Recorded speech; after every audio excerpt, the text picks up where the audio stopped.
नमस्कार, ये है बड़ी खबर। जम्मू कश्मीर के अलगाववादी नेता जेकेएलएफ के यासीन मलिक को आईपीसी 121 के तहत उम्र कैद की सजा आज एनआईए की कोर्ट ने सुनाई और यूएपीए के सेक्शन 17 में भी उम्र कैद हुई है। आईपीसी की धारा 121 देश के खिलाफ युद्ध छेड़ने से जुटी है, जबकि यूएपीए की धारा 17 के तहत यासीन मलिक टेरर फंडिंग का दोषी है। इसके अलावा 10 लाख से ऊपर का जुर्माना भी लगाया गया है। 10-10 साल की 5 सजाएं यासीन मलिक को सुनाई गई हैं। ये सभी सजाएं एक साथ ही चलेंगी। यासीन मलिक ने पिछली सुनवाई में अपना जुर्म कबूल किया था।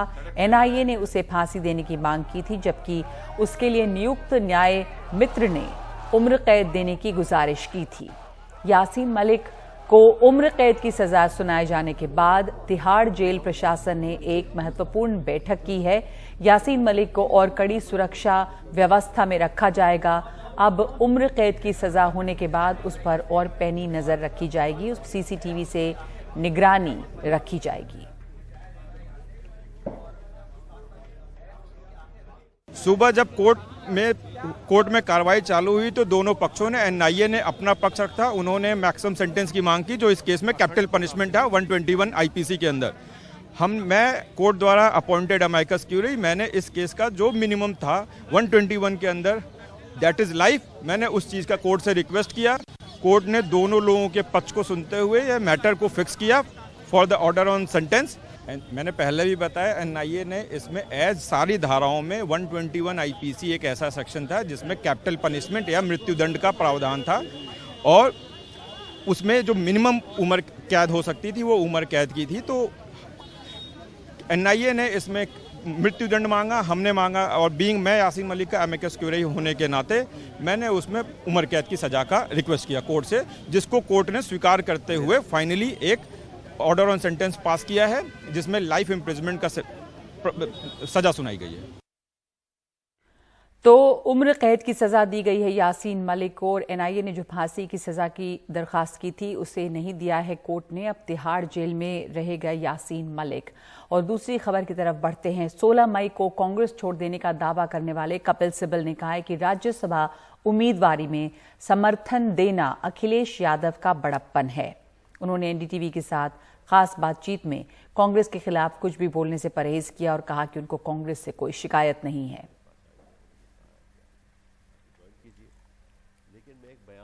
मुझे कांग्रेस पार्टी से कोई शिकायत नहीं है, कोई रंजिश नहीं है। अभी भी नेता लोग मेरे दोस्त हैं, रहेंगे, और मैं जो इंक्लूसिव आइडियोलॉजी है कांग्रेस पार्टी की और बाकी दलों की भी है, उससे भी तो मैं छोड़ नहीं रहा। लेकिन एक निर्दलीय के रूप में मैं राज्यसभा में अगर मैं जीत गया तो प्रवेश करूंगा। सूत्रों के हवाले से खबर मिल रही है कि बिहार में जातीय जनगणना का समर्थन करने के लिए बीजेपी तैयार हो गई है। बिहार में जातीय जनगणना का बीजेपी समर्थन करेगी। जेडीयू के और बीजेपी के बीच इस मुद्दे पे बात हो चुकी है। बीजेपी ने समर्थन देने का वादा किया है। बीजेपी के वादे के बाद ही नीतीश ने सर्वदलीय बैठक बुलाई है। नीतीश कुमार ने सर्वदलीय बैठक जून में बुलाई है। पहले 27 मई को सर्वदलीय बैठक का प्रस्ताव था, लेकिन अब 1 जून को सर्वदलीय बैठक होगी। विधानसभा में इस पर प्रस्तावों का बीजेपी समर्थन कर चुकी है। प्रधानमंत्री से सर्वदलीय प्रतिनिधि मंडल में मिले सर्वदलीय प्रतिनिधि मंडल में भी बीजेपी शामिल थी। तेलंगाना और कर्नाटक में बीजेपी ने जातीय जनगणना का समर्थन किया है।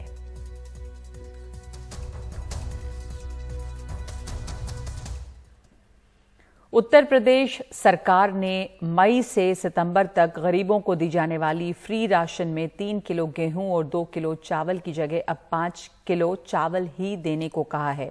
जानकार इसके पीछे गेहूं की कम सरकारी खरीद को जिम्मेदार ठहरा रहे हैं। गरीबों को सरकारी गेहूं क्यों नहीं मिलेगा, देखिए ये रिपोर्ट। हापुड़ के दिनेश को इस महीने तो चावल के साथ गेहूं मिल गया है, लेकिन अगले महीने से इनको 5 किलो चावल ही मिलेगा। उत्तर प्रदेश सरकार के इस पत्र में कहा गया है कि मई से सितंबर तक गेहूं की जगह 5 किलो चावल ही दिया जाएगा। इस स्कीम के तहत करीब 14 करोड़ लोगों को फ्री राशन मिलता है। गेहूँ नहीं मिलेगा, चावल मिलेगा सर, इससे तो दिक्कत होगी बहुत। अच्छा, हम तो रोटी ज़्यादा खाते हैं, चावल तो हफ्ते में एक बार ही बनता है हमारे यहाँ। क्या परेशानी मान रहे हैं इससे? गेहूँ सर गेहूँ नहीं मिलेगा तो थोड़ा पैसे में खर्चा ज़्यादा होगा हमारा, राशन से हमारा एक हफ्ता चल जाता है कम से कम। क्या क्या मिला इस बार आप लोगों को? गेहूँ, चावल, रिफाइंड, अच्छा, नमक की थैली और चने। आपको पता है अगली बार से आप लोगों को अब गेहूँ नहीं मिलेगा? गेहूँ नहीं मिलेगा तो परेशानी होगी, क्योंकि अधिकांश लोग गेहूँ खाते हैं। अच्छा, लेकिन गरीबों की थाली से रोटी अचानक क्यों गायब हो जाएगी? इसके लिए आपको लेकर चलते हैं महीना भर पहले की अपनी रिपोर्ट की ओर।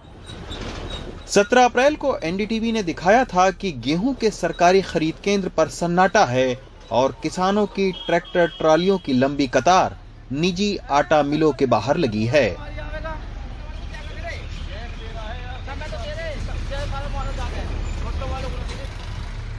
लेकिन सरकार ने करीब महीना भर तक इस ओर ध्यान नहीं दिया, बल्कि खुद खाद्य मंत्री पीयूष गोयल ने प्रेस कॉन्फ्रेंस करके गेहूं निर्यात को सरकार की एक बड़ी उपलब्धि बताया। हमारे अधिकारियों के साथ चर्चा की, हमारी लैब्स विजिट की और एक पूरा उनके कैबिनेट का डिसीजन आज उन्होंने स्वयं ट्वीट किया, कैबिनेट का डिसीजन, जिसमें उन्होंने कहा है कि सब देखने के बाद हमें खुशी है कि अब भारत से अनाज गेहूं इजिप्ट में भी जा सके। लेकिन कुछ दिन बाद ही सरकार को अपनी गलती का एहसास हुआ और 13 मई को गेहूं निर्यात पर रोक लगा दी गई। लेकिन तब तक निजी कंपनियों ने 50 से लेकर 100 रुपए प्रति कुंटल ज्यादा देकर किसानों का गेहूं खरीद लिया था।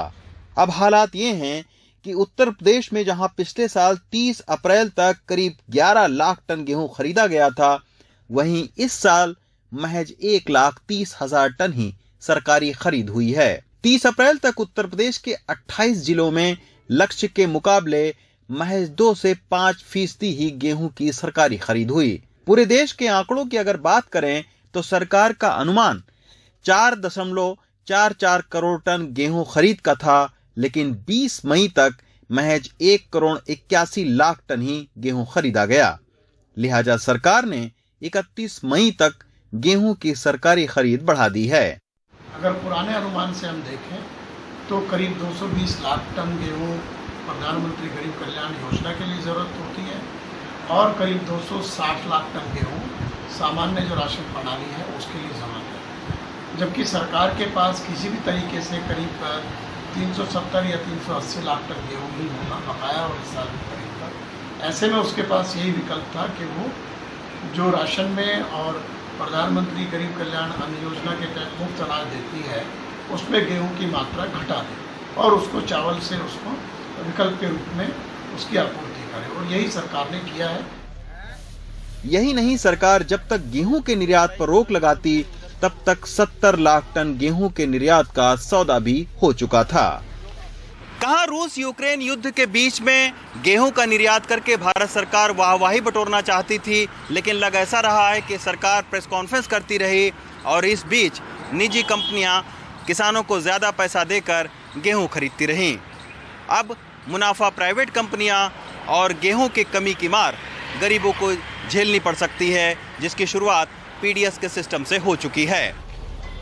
हापुड़ से अदनान के साथ रवीश रंजन शुक्ला, एनडीटीवी इंडिया। और इस वक्त एक ब्रेक ले रहे हैं। ब्रेक के बाद देखिए कहानी कैप्टन अभिलाषा बराक की, आर्मी एविएशन कोर में पहली महिला अधिकारी।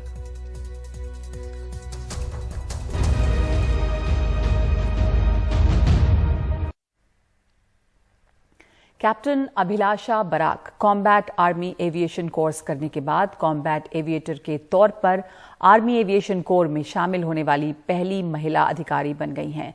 Combat army aviation training school Nashik में आयोजित एक विदाई समारोह के दौरान महानिदेशक और कर्नल कमांडेंट आर्मी एविएशन ने उन्हें आज 36 आर्मी पायलटों के साथ प्रतिष्ठित विंग में से सम्मानित किया। आर्मी एविएशन कोर का गठन 1 नवंबर 1986 को हुआ है। कैप्टन अभिलाषा बराक हरियाणा की रहने वाली हैं और उन्हें सितंबर 2018 में आर्मी एयर डिफेंस कोर में कमीशन मिला था। आर्मी एविएशन कोर में शामिल होने से पहले कैप्टन अभिलाषा ने कई प्रोफेशनल मिलिट्री कोर्स किए हैं।